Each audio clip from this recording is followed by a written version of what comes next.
Boa noite. Boa Olá. noite, Paulinho. Tudo bom, Paulinha? Tudo jóia. Rogando a Deus que nos inspire para falar sobre essa obra, né? Que é tão. É best-seller, mas é tanta polêmica também que a gente tem que buscar inspiração em Ismael.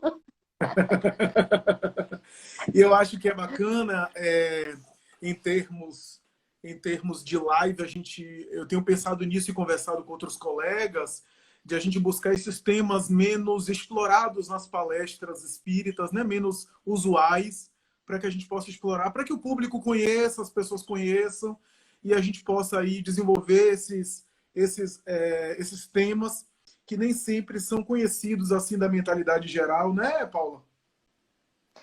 Com certeza, é a oportunidade que a gente tem, né, Flavinho, de poder falar um pouco sobre coisas que todo mundo gostaria de saber. Por exemplo, essa obra. Ela é uma obra palpitante, né? Mas a gente, às vezes, quando ela é utilizada, quando ela é falada num certo convencionalismo, não se exploram alguns pontos que ela pode trazer de reflexão, né? Então, eu acho que é muito interessante usar esses momentos aqui para crescer, expandir, né, os nossos conhecimentos. Deixa eu te perguntar uma coisa. Eu fechei aqui a porta, porque você sabe que tem Ian, que é pequeno aqui, né? Mas se estiver travando muito, você fala que eu abro, porque às vezes pode interferir no sinal da internet, tá? Certo, mas até agora tá muito, muito bom, muito bom. Tá Gente, bom. deixa eu só dar boas-vindas a todo mundo. Eu tenho visto algumas pessoas aqui comentarem. Um abraço, Meire, Sheila, Núbia. Eu vou sempre esquecer alguém, mas assim, a Paula é conhecida tanto na prática espírita que ela faz aqui em Salvador. Ela é amiga nossa aqui, inclusive, de um centro espírita em comum que ela trabalha, e eu também. E também é amiga querida aí de produção de conteúdo digital, virtual, espírita. Um abraço, James Ney, aí amigo, colega aí do meio espírita, né? Trabalhador também aí ligado à Federação Espírita do Estado da Bahia. E a Paula desenvolve um trabalho muito bacana, que é o trabalho no canal Semente da Manhã, né? Ela produz uns conteúdos muito interessantes, conteúdos realmente bastante assim bem fundamentados, em cima de obras consagradas, muito bacana. E particularmente ela vem estudando a obra Brasil, Coração do Mundo, Pátria do Evangelho há algum tempo. Então, para mim, é uma grata satisfação. Receba meu carinho, Paula, e agradeço a você ter aceito esse momento aí para a gente estar conversando juntos, tá bom? Prazer é meu, Flavinho. Eu estava em dívida com você. Tantas tentativas de bater esse papo sobre diversos temas e não dava certo. E agora, pelo advento aí da comunicação digital, né, que tem sido explorada nesse período de pandemia, a gente conseguiu encontrar aqui esse tempo para conversar. Então, é uma Que felicidade muito bacana. grande. Minha tia Lila aí também entrou direto dos Estados Unidos, Washington State, Olha, vendo a olha gente aí. só. Meu som tá bom, Paulo? Porque como eu tô sem fone de ouvido, às vezes o som sai baixo. Não, Tá seu chegando som tá bem o bom. áudio? De vez em quando, seu som tá bom. De vez em quando, sua imagem tá travando um pouco para mim. Por isso que eu perguntei se era a minha internet ou acho que vale a pena dar uma olhadinha. Certo, ok. Não, aqui o sinal, a princípio tá ok, o sinal aqui. Agora eu não tô vendo sua imagem gasgar, não, tá ok, de minha parte. Mas qualquer Então, coisa me então sinalize tá bom. também, tá? Bom, Certo.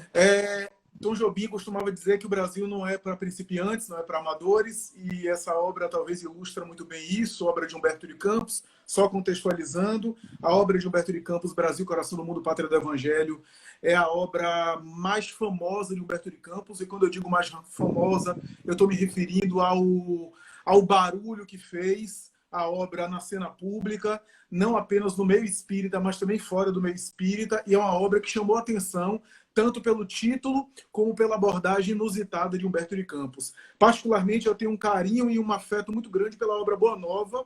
Eu acho que é a obra preferida minha de Humberto de Campos Espírito, mas a obra Brasil, Coração do Mundo, Pátria do Evangelho é a obra mais famosa, sem dúvida nenhuma. Como eu estava falando, a obra de Humberto de Campos é uma obra de 1938. é uma obra famosa de Humberto de Campos, é a obra mais famosa da produção do espírito Humberto de Campos, sem dúvida nenhuma. Apesar de eu gostar muito de Boa Nova, a obra de Humberto fez um estardalhaço, digamos assim.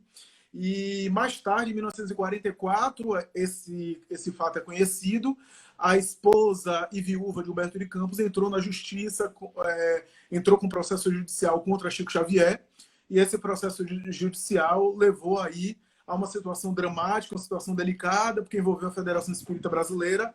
O caso foi ganho, né? O caso foi ganho por Chico Xavier, ou melhor, pelo advogado da FEB, porque a viúva de Humberto de Campos alegava que o estilo de Humberto, que foi inclusive atestado por imortais da Academia Brasileira de Letras, como é o caso de Agripino Grieco, que foi especialista em Humberto, era perfeitamente compatível com Humberto de Campos. Então, se tratava de Humberto de Campos, ela estava requerendo direitos autorais. A causa foi ganha por causa desse processo delicado de que não há nada na justiça que deva reverter os direitos autorais para a família da autoria do sujeito depois de morto.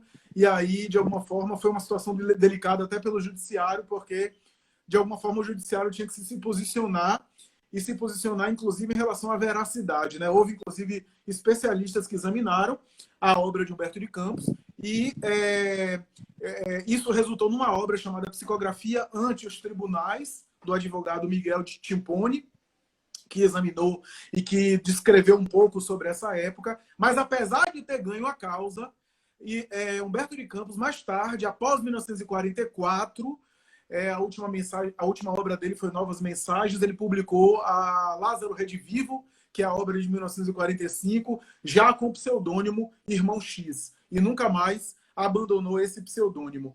Mas a obra Brasil, Coração do Mundo, Pátria do Evangelho não é inusitada apenas em relação a essa produção, esse processo judicial, porque, de alguma forma, a produção de Humberto ficou conhecida com essa abordagem de Humberto de Campos. É uma obra que Emmanuel prefacia, e Emmanuel faz alusão a Caminho da Luz. Emmanuel, fez a história espiritual do planeta, e agora Humberto fazia a história e os bastidores espirituais da história do Brasil.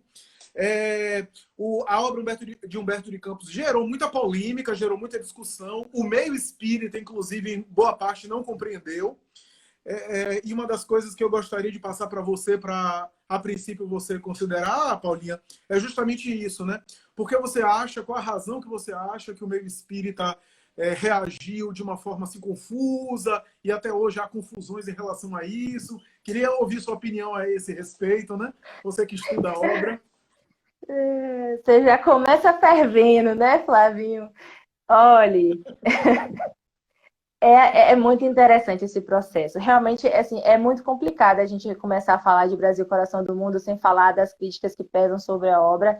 Ela é uma obra que, como eu disse hoje até num post sobre ela, é preciso ter olhos de ver, né? Porque quando você olha a obra numa leitura superficial, você não tira dela as pérolas que ela tem, né?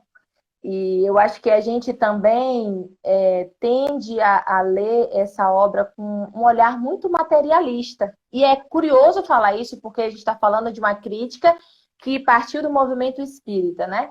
Mas algumas das observações, e quando eu comecei a estudar essa obra em 2018, eu tive o cuidado de ler algumas críticas sobre a obra, para entender qual que era o motivo da polêmica. E é interessante que, assim, quando o Dib disse na live com você que essa não era uma obra para iniciantes, ele falou uma verdade em absoluto, porque o iniciante, talvez, ele não que ele não possa ser lido, ela pode, mas ele não vai conseguir penetrar nela com a devida profundidade. E pode cair em algumas pegadinhas que justamente um pouquinho faltar algumas chaves de leitura para bem compreender. Então, assim, quais são as críticas maiores que o movimento espírita levantou sobre essa obra? Tem algumas, né? A primeira delas se referia à questão do excesso de igrejismo, porque era uma obra espírita e tinha muitas menções católicas, né? E que como que uma obra espírita podia ter uma base tão católica, vamos dizer assim, né? E já sobre isso, o Emmanuel, no prefácio, ele fala uma coisa que é interessante, porque ele diz que Humberto de Campos recolheu das tradições do mundo espiritual né, os arquivos que ele iria construir a obra. Então, o que acontece? O mundo espiritual, ele evolui tanto quanto o mundo material, isso é óbvio, né?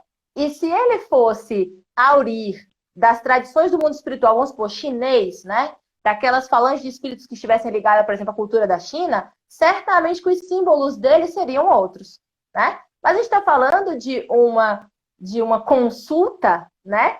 Num campo espiritual que está relacionado à cultura do Brasil, né? E a gente sabe que o Brasil era eminentemente católico, né? Então, de certa forma, muito desse simbolismo vem, né, dessa estrutura mental, né, vamos dizer assim, do que pairava, né, no ideário popular, que era refletido, acho que por diversos cantos.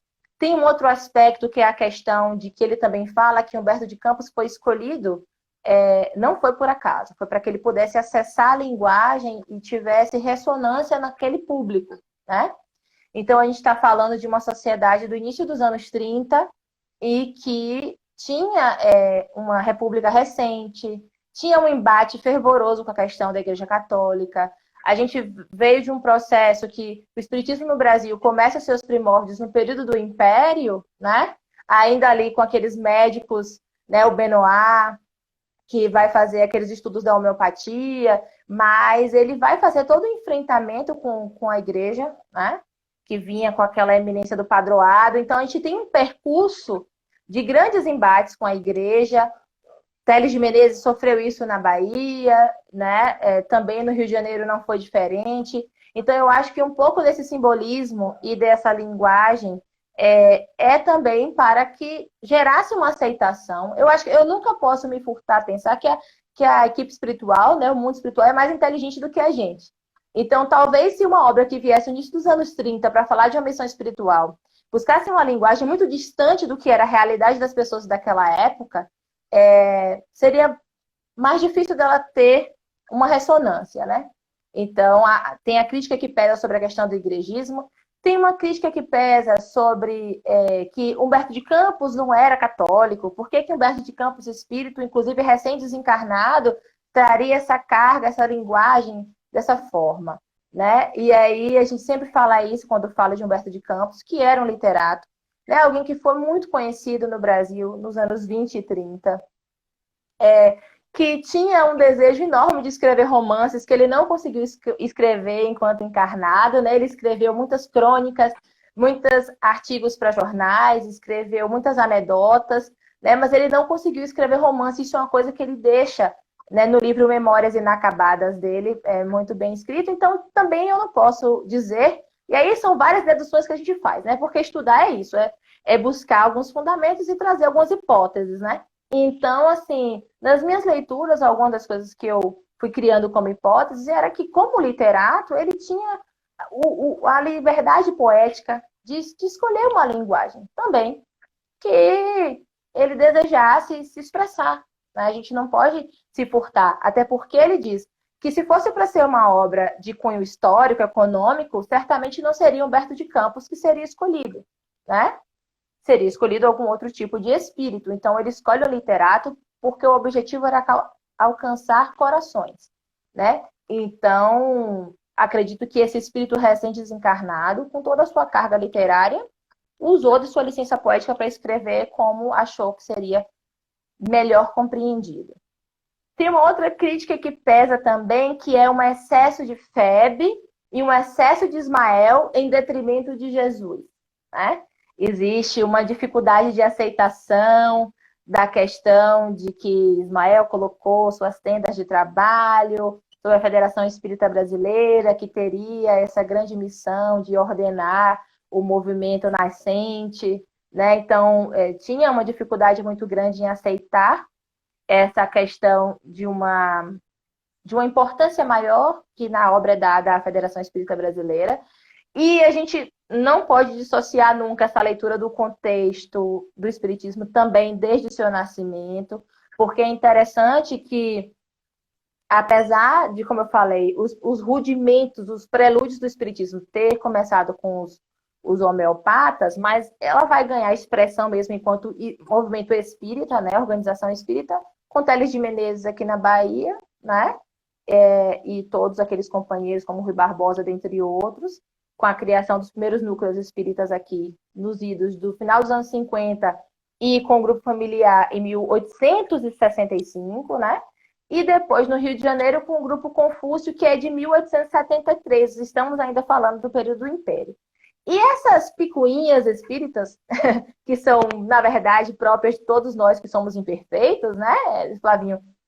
Não acontece só agora, do ruído depois da publicação da obra para cá. Sempre existiu. É interessante que o próprio Humberto de Campos narra isso em um dos capítulos aqui, quando ele vai falar da obra de Ismael. E quando você vai procurar as referências históricas, por exemplo, do Grupo Confúcio, né, da Sociedade de Deus, Cristo e Caridade, que foram as primeiras sociedades no Rio de Janeiro, você vai ver que o Grupo Confúcio é fundado em 1873 e logo em 77, 78 já começa a briga daqueles que queriam uma linha mais científica dos que queriam uma linha mais religiosa, e parecia que não era capaz de dialogar, quando o Espiritismo veio justamente trabalhar um tripé, ou seja, tudo isso deveria estar agregado. Então, eu acho que as incompreensões dessa obra têm raízes muito anteriores da sua publicação, né? Então, é uma construção que foi feita ao longo de muito tempo, que perdura até hoje, dessas divisões que nós temos tido, né, observando o movimento, e que tem dividido cada vez mais, por incrível que pareça, e é interessante porque desde 1895, quando Bezerra de Menezes ele assume pela segunda vez a presidência da Federação Espírita, né, que é fundada em 1884, ele assume em 1889, fica um ano, e depois ele retorna para tentar reverter a crise que tinha se estabelecido no movimento nascente e tentar fazer com que ele não se desfizesse. E o grande intuito de Bezerra é justamente trabalhar o evangelho e o espiritismo, né? Então o espírita cristão, trabalhar os fundamentos da união e da unificação, né? Por quê? Porque a gente tinha, imagine só, Kardec codifica o espiritismo em 1857. A gente não está falando nem de, sei lá, 30 anos de doutrina e já estava dando mal pega para capar. Então, essa confusão e essa incompreensão, eu acho que as raízes estão desde lá de trás, porque a gente vem trazendo isso, né? Perfeito, perfeito. Gostei muito e concordo com você. Você foi bastante delicada e cuidadosa em elencar essas críticas, etc. E eu até me permito aqui colocar de maneira mais claramente o que eu penso, Paula, é que essas críticas, né, que você colocou de maneira muito cuidadosa e até caridosa, me parecem, dizendo de maneira bem explícita, mais frontal, que boa parte delas, pelo menos aquelas que eu conheço, parte muito dos nossos preconceitos. Eu acho que, como a gente traz muitos preconceitos, em qualquer área, em todas as áreas, numa obra como essa, que mexe muito com a formação do povo brasileiro, com a história da nação, e que Humberto de Campos propõe trazer os registros acásicos, para falar de uma expressão mais esotérica, né? E oriental, né? Ou seja, os registros dos arquivos espirituais, que ele às vezes traz como tradição ou como folclore, né? Porque tradição tem a ver com isso, mas não é folclore no sentido de lenda, é no sentido as cenas históricas que acontecem no mundo tem um registro lá guardado, né? E é interessante essas considerações suas e o cuidado que você coloca. Cuidado, repito, bastante caridoso com essas colocações, né? Mas eu digo abertamente que essas colocações normalmente são parte de quem não leu a obra ou quem leu e não compreendeu. Leu de maneira apressada, e com as lentes do preconceito. Primeiro, falar que a obra de Humberto de Campos, Brasil, Coração do Mundo, Pátria do Evangelho, é uma obra católica ou enviesada pelo pensamento católico. Primeiro é desconhecer a história do Brasil, que é de formação católica. O Brasil de Pedro Álvares Cabral, quando os portugueses chegaram aqui, não era espírita, né? Não tinha gente fazendo estudo de livro dos médiuns, né? Não havia espiritismo. A formação católica, a formação, né, com os portugueses católicos que chegaram aqui e com a miscigenação, com todos os problemas de violência e, ao mesmo tempo, de evangelização dos indígenas, que tem uma série de problemas aí, o fenômeno é muito mais complexo do que a gente imagina. Mas, primeiro, existe isso. Segundo, Humberto de Campos tece a formação do Brasil, Padre Manuel da Nóbrega, Mendes Sá, os grandes pioneiros da formação da mentalidade Anchieta. brasileira, Anchieta, lusitanos católicos. Mas, além disso, é importante dizer o seguinte, e a codificação de Allan Kardec, que é toda ela escrita por padres, né? Santo Agostinho, São Luís, Fênelon, foram Exato. religiosos São católicos e Paulo. protestantes, exato, porque o pensamento de Jesus antes do Espiritismo aparecia, mesmo que de maneira alterada na Idade Média, aparecia no pensamento católico e mais tarde no pensamento protestante. Se o catolicismo teve um Torquemada e Carrasco da Inquisição, teve também Francisco de Assis, né? Então, é importante a gente também... E eu acho, portanto, esse comentário do igrejismo, do catolicismo, do espiritismo, um pouco de preconceito nesse sentido, né? Me parece. E essa ideia... A ideia da FEB, eu até entendo, porque algumas pessoas têm resistência à Federação Espírita Brasileira. Eu não sei porquê, mas tem resistência. Porque a Federação Espírita Brasileira é uma organização humana e não está isenta de erros. Já houve erros, né? Há uma obra de Luciano dos Anjos, que fez parte do conselho da direção da FEB, que ele aponta os erros que ele e que a gestão de Vantuil de Freitas, quando ele colaborou, cometeu, né?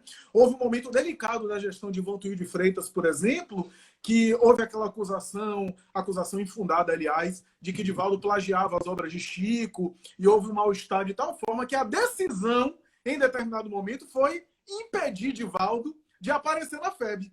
Divaldo não publicava mais livro na FEB e nem saiu no Reformador, para não haver uma confusão, para abaixar um pouco os ânimos, né? Porque havia muitos conflitos, né? Erro ou não, é uma organização feita por humanos. Mas quando Humberto de Campos fala da FEB, ele fala da FEB espiritual, né? Da esperança do que a FEB representa em termos espirituais. Agora, as mãos humanas que gerenciam a parte material da FEB são falhas, são falíveis, né? Como o cristianismo também, primitivo, era conduzido por mãos humanas. Os apóstolos tinham suas virtudes e também as suas misérias, os seus deslizes, né? Então, também tem um pouco de implicância com essa ideia. Me parece também, Paula, eu não sei se você concorda, mas me parece também que algumas pessoas entendem Brasil, Coração do Mundo, Pátria do Evangelho como sendo uma obra para romantizar o Brasil ou colocar o Brasil numa situação especial diante de outros países. Não, toda nação tem uma missão espiritual, toda nação ao longo da história sempre teve. Israel teve uma missão importante antes de Jesus. Quer missão mais importante do que Israel, né? A França de Joana d'Arc teve uma missão super importante, tá ali nos livros, né? Livros, inclusive, mediúnicos. A Inglaterra de Henrique VIII, com todas as suas dificuldades. Mais tarde, a França de Napoleão. Os Estados Unidos, que tem como guia espiritual, possivelmente, Benjamin Franklin. E outros. Aí a gente tem, por exemplo, Portugal, que tem Iléu, né? Narrado por Humberto de Campos, Iléu, que foi um grande judeu, né, do passado, e que seria mais tarde Henrique de Sagres ao reencarnar.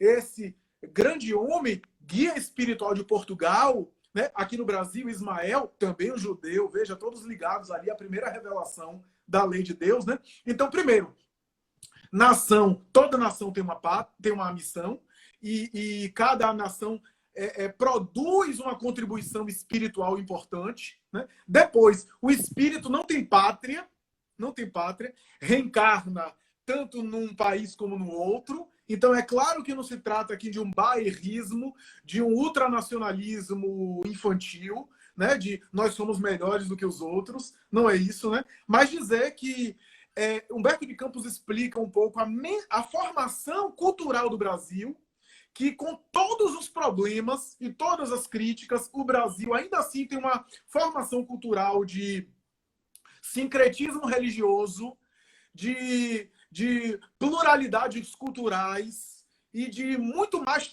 com todo o racismo e intolerância religiosa que tem muito mais intolerância. Só a gente vê os problemas de xenofobia e de racismo nos estrangeiros, nos países estrangeiros.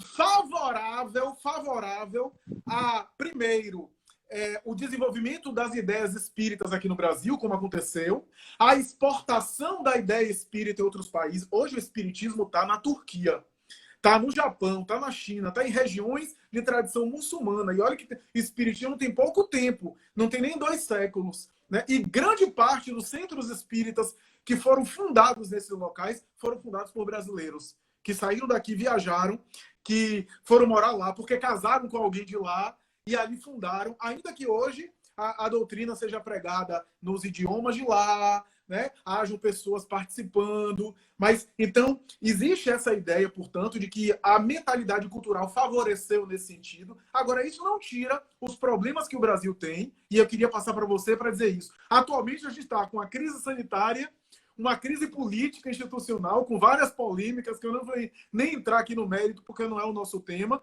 mas a gente tem uma crise política, institucional, uma série de polêmicas.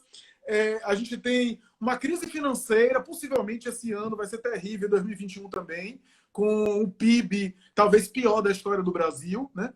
E como é que a gente consegue alinhar isso em relação a Brasil, Coração do Mundo, Pátria do Evangelho? As pessoas, quando leem, têm essa leitura material, achando que o Brasil não tem problemas. Há um problema sério na cultura brasileira, que a gente tem uma tradição histórica, e não estou falando só atualmente, mas a tradição histórica de não levar as coisas a sério, aquelas coisas que precisam ser levadas a sério. Então, é a ideia do jeitinho brasileiro, de empurrar com a barriga. Essa é uma cultura brasileira que está presente, né? Então, eu queria passar para você para saber de você o que é que você acha disso, qual é a sua opinião, né? Eu acho que você falou várias coisas importantes, Flavinho, e eu acho que a incompreensão da obra também parte, como você falou, de um não entendimento do que significa ser coração do mundo e pátria do evangelho. Que essa é uma grande discussão que, inclusive, o pessoal do Instituto C, né, que é presidido por Haroldo Dutra, quando eles fizeram a obra Celeiro de Redenção, eles fizeram essa obra para tentar explicar um pouco, né, dessas incompreensões que há em torno de Brasil, coração do mundo, pátria do evangelho. E é importante, quando a gente olha esse contexto, como você falou, ainda muito desorganizado, com muitos desafios, e agora, então, esse ano, com tantas turbulências ao mesmo tempo, é justamente entender que coração do mundo e pátria do evangelho não é um local perfeito, é um lugar de redenção de almas, portanto, com espíritos imperfeitos que precisam se redimir dos seus equívocos, que precisam aprender, que vão usar as experiências físicas para esse progresso intelectual, moral, espiritual, né? Então, assim, mais do que nunca faz sentido, para mim, mais do que nunca faz sentido ser coração do mundo e pátria do evangelho, né? A missão espiritual de testemunhar o evangelho e por essas lições aprendidas expandir isso para o mundo. E a gente sabe que evangelho é um processo educativo do espírito, né? E as lições de Jesus são bússolas para que a gente possa seguir. E quanto mais desafiador o contexto, mais a gente precisa do evangelho, né? Então, estamos carentes, sedentos do Cristo, e precisamos dele cada vez mais para enfrentar esses momentos difíceis, né? Outra questão importante que eu gostaria de levantar com relação à questão de pátria, né? Que como você falou, as pessoas pensam num fanismo utópico, né? Numa coisa que é para exaltar a alma brasileira, para fazer uma utopia de uma nação. E é interessante que ele fala pátria do evangelho. E as pessoas tendem a confundir pátria com governos, que muitas vezes fazem essa divulgação, né, de como se eles fossem a grande representação da pátria, né? Mas a nação é algo muito maior, a pátria é algo muito maior e que é atemporal, não é esse, aquele ou outro governo que vai representar a pátria, né? É um processo cultural que vai sendo forjado ao longo do tempo. E é interessante porque ele fala que é a missão de um país, né? Então, é um processo de aprendizado de uma nação inteira.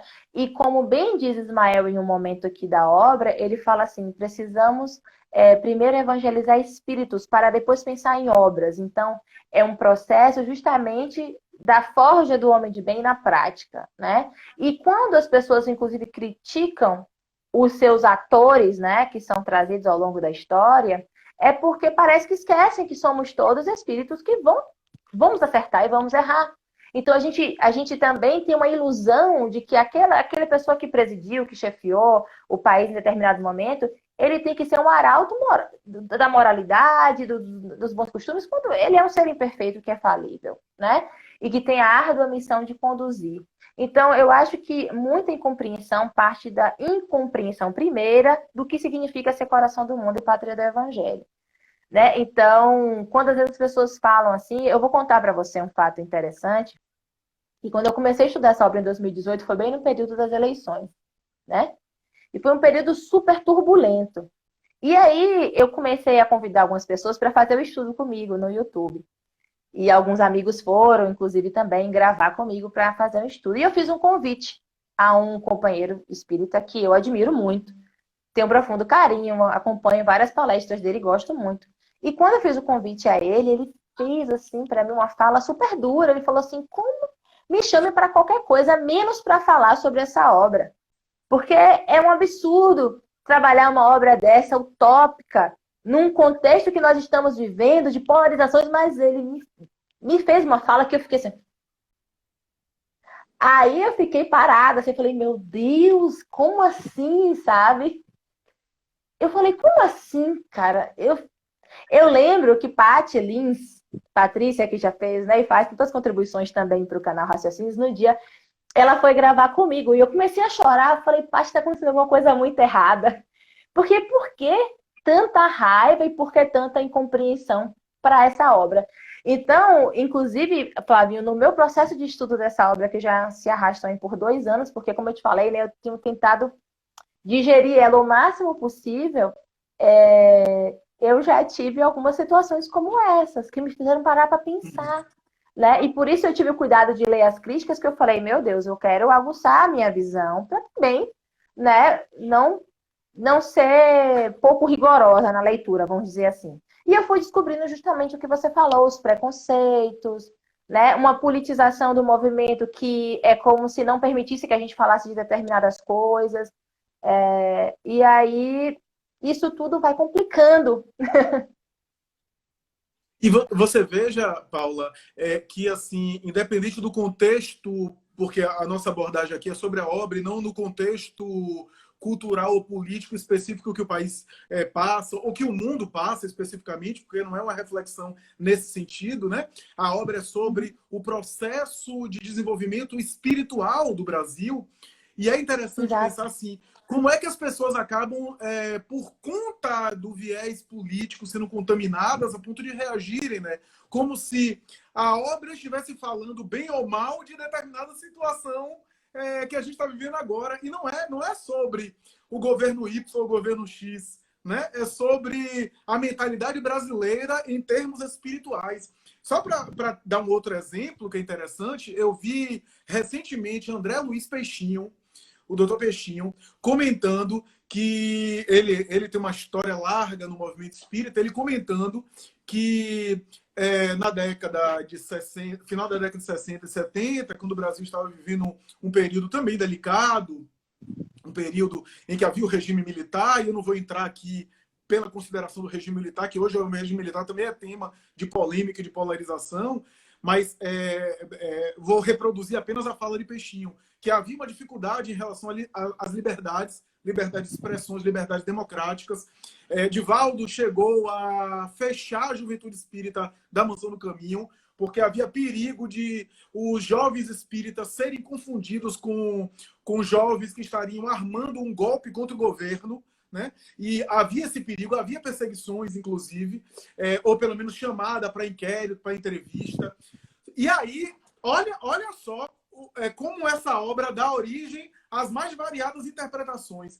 Ele conheceu o movimento espírita universitário de São Paulo e de outras regiões, e ele diz, eu era ainda incipiente na doutrina espírita, o pessoal estudava muito mais e era muito mais engajado, e tinha uma visão política Y, e chamou ele para dizer, a gente está tentando fazer uma revolução lá em Brasília, no Planalto, para implantar o Brasil, coração do mundo, pátria do Evangelho. A gente quer implantar o ideal de Humberto de Campos. Eu quero chamar você para a gente ir lá no Planalto e a gente quer tomar o poder, porque é um absurdo esse governo aí.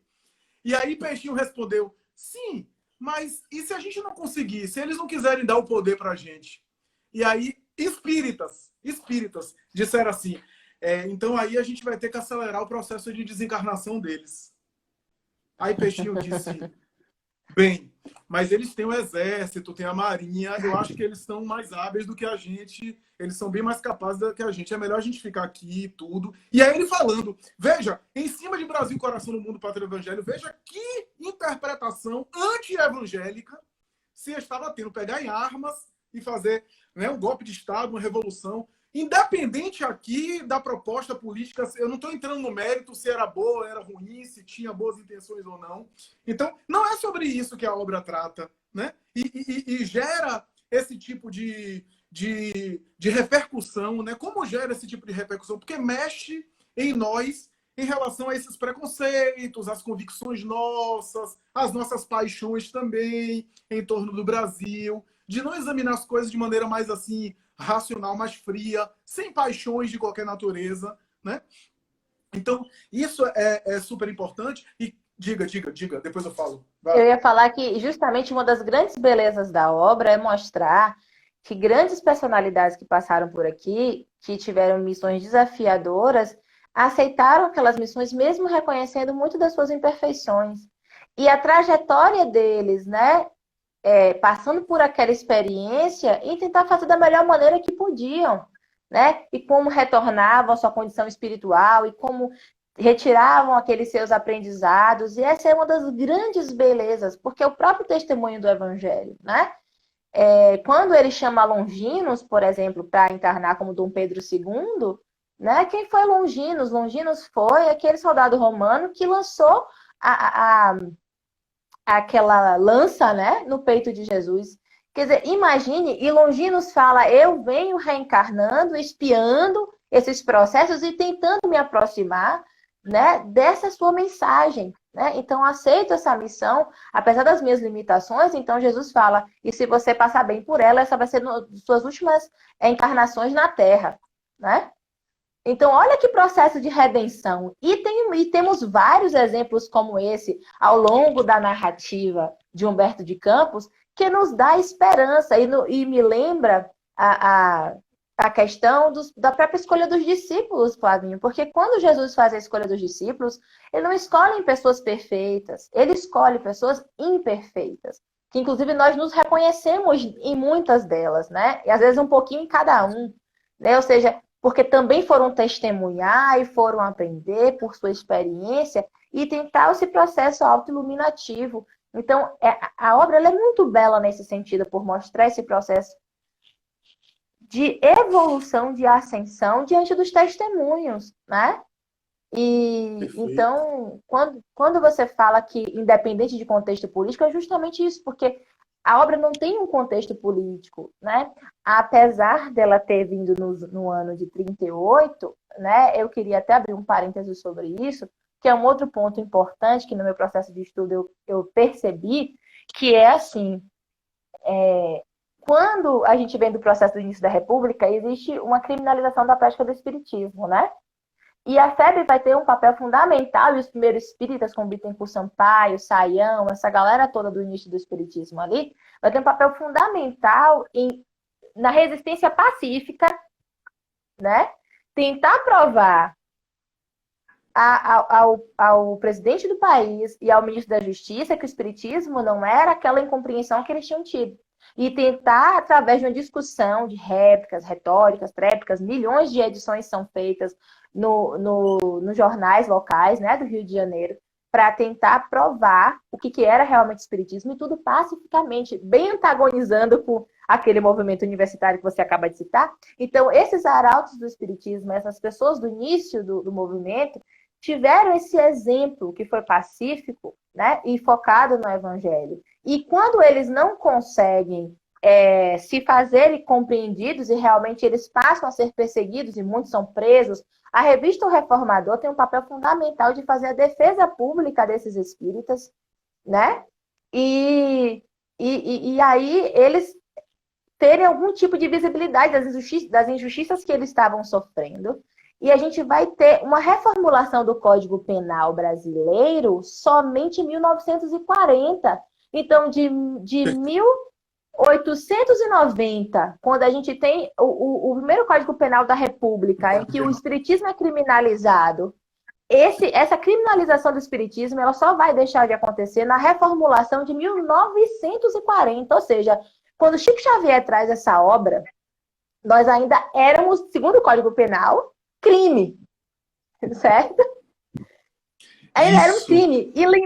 E lembrando que no Estado Novo, no período de Getúlio, em 37, há um acirramento da perseguição aos espíritas, né? Inclusive a FEB sendo temporariamente fechada. Então, quando a gente está falando de uma obra que nasce num contexto desse, Flavinho, a gente também não pode dissociar o contexto em que ela nasce, tá? Porque, inclusive, ele é um contexto histórico em que outros escritores brasileiros encarnados, desde o final do século XX até o início dos anos 40, vão tentar trazer um retrato do Brasil, com várias obras de Gilberto Freire, de Sérgio Buarque de Holanda, que são escritores encarnados, que vão tentar trazer o que seria essa nação, diante de todo o seu processo de formação até aquele momento, para tentar explicar o Brasil. E Humberto de Campos, nesse mesmo contexto em que diferentes autores consagrados da literatura brasileira e jornalística trazem obras no campo do material, né, de explicação do Brasil, ele traz a versão espiritual do processo dessa nação, né? E isso é de uma riqueza gigante. E às vezes, quando você está lendo a obra inocentemente, você nem sabe que tudo isso estava acontecendo, né? Então, eu acho essa passagem assim, muito interessante. E aí eu volto um pouquinho no ponto da FEB, que é assim, eu falo isso direto com o Léo, fiz Léo. Se hoje nós podemos falar abertamente de espiritismo, e hoje o espiritismo pode resistir, são graças a essas pessoas que araram essa terra num período árido, entendeu? Então a gente tem que ter muita gratidão, que pese todas as dificuldades e as imperfeições, a gente tem que ter muita gratidão a essas pessoas que puseram a cara para bater, porque estavam ali em condição de ser preso, de pagar multas, que eram multas caras. Não é? Eu não posso desprezar esse contexto na compreensão dessa obra. De jeito nenhum, não, muito bem colocado e muito bem lembrado esse Código Penal de 1890, né? Portanto, Código Penal que criminalizava, e muito tempo depois a gente vê, por exemplo, Filito Miller, que era o general de Getúlio Vargas, de alguma forma também perseguindo os espíritas, e mais tarde Getúlio Vargas flexibiliza, porque a esposa de Getúlio Vargas era simpática à doutrina espírita, veio o Zé Arigó, etc., que a princípio foi até preso. Não, muito interessante isso. E você citou um dos pontos que eu acho mais interessantes do livro, que é a figura de Dom Pedro II, né? A Nayara até fez um comentário interessante aí, que eu vou dar meu depoimento, Nayara. Não sei se vai servir, mas eu acho muito importante isso. Que esse depoimento é baseado naquilo que eu vivi em termos de estudo lá atrás. O que é que eu quero dizer? Quando eu estudei história na escola, e isso era dito nos livros de história, Dom Pedro II era apontado como um imperador que era algo idiotizado, que era algo fraco, que de alguma forma agiu em desfavor do próprio governo, porque ele tinha uma visão mais assim, até republicana, e inclusive colaborou justamente para o ostracismo dele e o fim do império, né? Como se estivesse agindo em prejuízo de si mesmo, né? Esse Dom Pedro II também é um sujeito que era colocado de maneira assim, ridicularizado mesmo. Eu me lembro disso estudando história. Quando a gente abre os livros de história e os historiadores contemporâneos falando e abordando Dom Pedro II, está fazendo uma revisão de Dom Pedro II. Dom Pedro II hoje tem mais de 20 anos, né, que eu estive no ensino médio, mais ou menos 20 anos que eu estive no ensino médio, que já passou dessa fase, ele já está sendo visto por historiadores contemporâneos de um outro modo. Humberto de Campos dizia isso em 1938, a sabedoria dele, era um sujeito intelectual, né? E aí Humberto de Campos narra as provas íntimas dele, que remetia aí lá o processo lá atrás, né, dos débitos que ele havia adquirido. Uma outra figura citada no Brasil, Coração do Mundo, Pátria do Evangelho, importante, é, por exemplo, a figura de Tiradentes, né, que é também uma figura atualmente, até hoje. Tiradentes, inclusive, já foi para um caminho oposto. É considerado um mito heróico que hoje não tem tanta relevância histórica e caiu um pouco numa figura um pouco menos importante, né? E uma figura um pouco manipulada. Mas, a despeito disso, eu nem sei se isso realmente procede, porque não é assim que Humberto de Campos coloca, mas, a despeito disso, Humberto de Campos narra as lutas íntimas e o resgate espiritual que Tiradentes estava vivendo pela Inquisição, né? Ele teria sido inquisidor no passado, e ali o martírio dele, né? Traído por José Silvério, né? E levado para aí o enforcamento e esquartejamento, teria raízes na Inquisição, né? Onde ele teria sido um carrasco da Inquisição. Uma outra figura importante que Humberto de Campos cita é José Bonifácio, né? A importância de José Bonifácio, que mais tarde, José Bonifácio é o pai da independência do Brasil, que mais tarde reencarna como Rui Barbosa, né? Veja que figura importante do ponto de vista aí da cultura brasileira, né? E, sobretudo, a figura de Ismael, né? Então, são, na verdade, o que Humberto de Campos não está fazendo um tratado de história do Brasil, porque tratado de história a gente tem. Ele está trazendo os elementos espirituais por detrás de Inconfidência Mineira, independência, proclamação da República, Guerra do Paraguai, né? Guerra do Paraguai, que tem um processo espiritual aí, né? A figura de Maurício de Nassau, né? E a sua importância, e tantas outras, inclusive o espiritismo no Brasil, que você citou aí com Bezerra de Menezes, etc, etc. Eu queria fazer um parênteses interessante sobre dois momentos que você citou importantes de personalidade. A primeira é Tiradentes, que tem uma curiosidade interessante. Esses resgates que a história faz, ora construindo, ora desconstruindo personagens, ela é interessante porque às vezes a gente lê a história como se ela fosse a verdade. E a história é um exercício de verossimilhança, né? De reconstrução histórica para tentar criar um processo, entender um processo. E que não necessariamente é a última palavra daquilo. Então, ela vai sendo reconstruída mesmo. Né? E do movimento da nova história para cá, onde se buscou justamente refazer esse entendimento da história, isso foi acontecendo. E a figura de Dom Pedro hoje tem realmente um respeito que é diferenciado com relação a antes. Mas sobre Tiradentes, é interessante porque eu lembrei de uma outra crítica, que é a seguinte: falam assim, mas por que Humberto de Campos escolhe falar da Inconfidência Mineira, que foi um movimento de elites e que não tinha caráter abolicionista, por exemplo, ao invés de falar da Conjuração Baiana, que foi um movimento no mesmo tempo histórico, né, que aconteceu, que tinha um caráter popular e abolicionista. E aí, estudando as questões da mediunidade e falando de um espírito recém-desencarnado, é interessante observar algumas coisas. Por exemplo, Alexandre Caroli, que é um estudioso mais recente da obra espiritual de Humberto de Campos, né, e essa parceria dele com Chico, ele fala que Humberto de Campos, desde quando ele era encarnado, ele tinha um apreço muito grande por Tiradentes. Inclusive, ele pleiteava, porque durante um período que ele esteve encarnado, apesar de ele ser o antagonista do governo, ele teve que, por condição de precisar se manter, foi trabalhar para um departamento no governo de Getúlio. Né? Então ele saiu de crítico do governo para trabalhar no governo, porque, como ele mesmo dizia, o jornalista tinha que pagar suas contas, e ele escrevendo para mais de 40 jornais, ele não conseguia fazer isso de uma maneira tranquila. Né? Então, desde encarnado, Humberto de Campos ele tinha uma simpatia muito grande por Tiradentes. E ele queria, inclusive, criar uma espécie de museu, fomentar uma espécie de museu em memória a Tiradentes quando encarnado. Então, entendendo os processos mediúnicos, por exemplo, né, basta lembrar, eu acho que isso é curioso lembrar, que Humberto de Campos ele desencarna em 1934. Né? E poucos meses depois ele aparece a Chico em sonho, e depois disso, em 36, ele faz um primeiro texto, que ainda não é a obra Brasil, Coração do Mundo, mas ele faz um primeiro texto que Chico escreve, ou seja, ele começa a estabelecer um contato mediúnico mais próximo com Chico, e em 37, sim, ele começa a escrever, através de Chico, os primeiros textos que vão compor a obra Brasil, Coração do Mundo, que primeiro vai sair em Um Reformador, e depois vai reunir com outros capítulos e formar a obra. Então, eu estou falando de um espírito que não tinha nem 3 anos de desencarnado. Então, naturalmente, que algumas predileções dele enquanto encarnado poderia, sim, se expressar na obra. Por que não?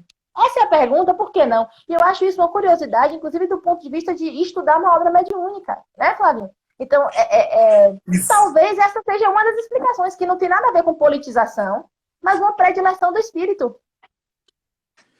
E uma prova de autenticidade, né? Quer dizer, a predileção dele se manifestou. Aí viu Você citou uma coisa, Paulinha, que eu ia deixar para o final, e já que a gente está caminhando para o final, eu queria complementar, na verdade, agregar um pouco, que eu ia citar justamente a tese de doutorado do Caroli, porque tem algo na tese dele que, para mim, é sensacional. É o seguinte, o Agripino Grieco e os críticos literários, quando examinaram o texto de Humberto, e não estou falando só de Brasil, Coração do Mundo, Pátria do Evangelho, estou falando dos textos de Chico, a conclusão foi a seguinte: o autor desses textos tinha que ser profundo conhecedor da obra de Humberto. Ponto final.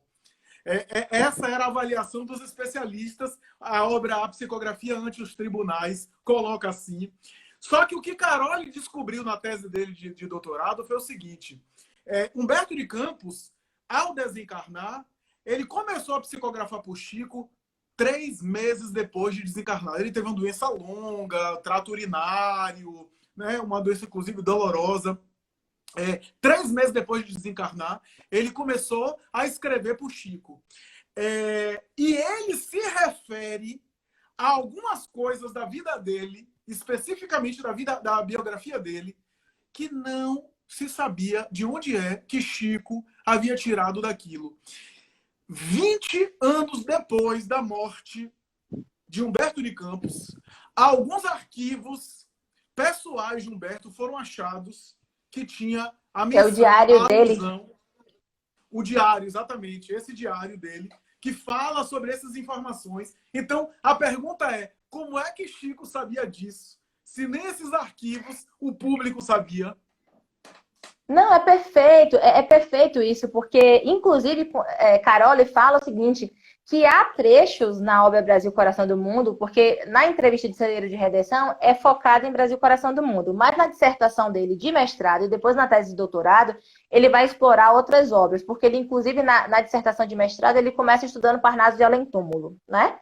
E aí depois ele vai pegando outras obras. E ele fala isso, que existem trechos. E ele faz a comparação, que eu acho mais fantástico no estudo é isso. Ele pega o trecho da obra, por exemplo, Brasil Anedótico de Humberto de Campos, e compara com trechos que está em Brasil Coração do Mundo. E você vê que as diferenças são sutis.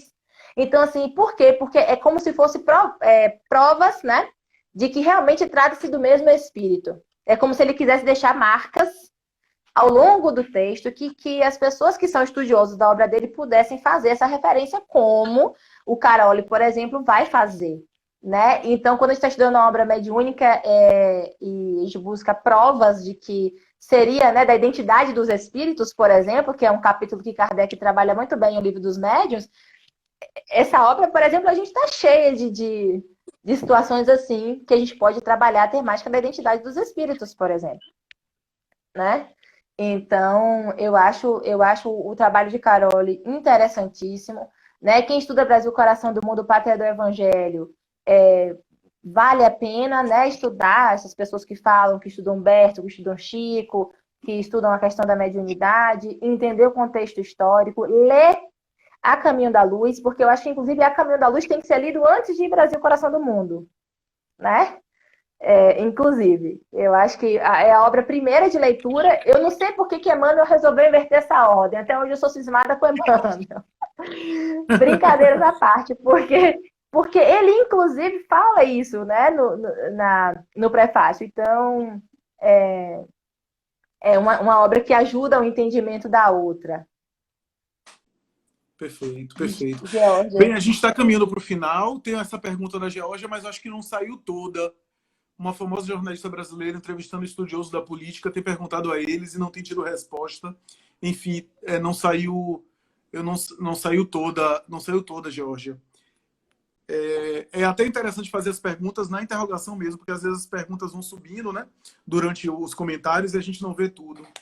Bem, Acho que a gente tem 2 minutos, Paula. Eu lhe agradeço profundamente, acho que foi riquíssimo. Eu imaginava, pelo percurso que você fez de estudar essa obra, foi muito, muito bom mesmo. É claro que é sempre um recorte. Tem muita E, coisa. mas acho que foi muito bom. É uma abordagem que no canal a gente não tem. Eu vou mais tarde hospedar o vídeo para que aqueles que não puderam assistir, assista. Se você quiser, eu compartilho com você. Você coloca também no Quero Semente do sim. Amanhã. Pronto, maravilha. É isso. Suas palavras finais, minha gratidão a você. Eu que quero agradecer o convite. Eu acho tão fundamental falar dessa obra, Flavinho. Eu acho que toda vez que tem uma coisa meio obscura no entendimento das pessoas, a gente poder explorar essa temática e tentar trazer um pouquinho de luz no entendimento da obra é sempre fundamental. Teria muitas questões interessantíssimas da obra para a gente falar, não dá, mas aí eu convido todo mundo a acompanhar os vídeos de estudo da obra Brasil Coração do Mundo que temos lá na playlist do nosso canal no YouTube Semente do Amanhã. A gente já tem até o capítulo 15, né? Agora, a partir de agosto, eu vou voltar a fazer as gravações para a gente concluir os outros 15, né? Essa live é quase que um marco desse retorno do estudo de Brasil Coração do Mundo, porque eu acho que eu fiquei devendo às pessoas que começaram a acompanhar o processo todo a conclusão, né? Então, fica aí o convite. Maravilha. Excelente.